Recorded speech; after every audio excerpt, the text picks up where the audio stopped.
মধ্যপ্রাচ্য যুদ্ধে ক্ষেপণাস্ত্র হামলায় লেবাননে নিহত বাংলাদেশি কর্মী দীপালির মরদেহ পরিবারের কাছে হস্তান্তর করা হয়েছে।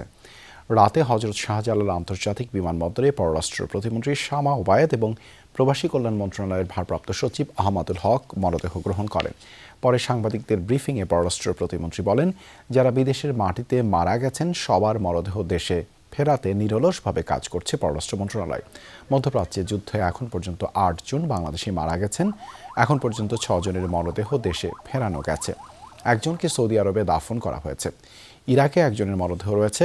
ফ্লাইট না থাকায় ফেরানো সম্ভব হচ্ছে না বলে জানান প্রতিমন্ত্রী।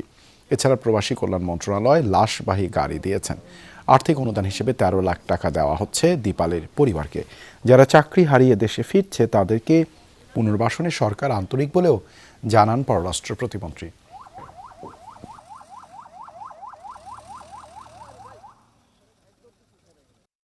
আমরা চেষ্টা করছি যে আমাদের যারা দুর্ভাগ্যবশত যে বাংলাদেশি ভাইরা বা বোনরা নিহত হয়েছে তাদেরকে যেন যত তাড়াতাড়ি সম্ভব দেশে ফিরিয়ে এনে তাদের পরিবারের হাতে যেন আমরা অ্যাটলিস্ট মরদেহগুলোকে আমরা হস্তান্তর করতে পারি, সেটা আমরা চেষ্টা চালিয়ে যাচ্ছি।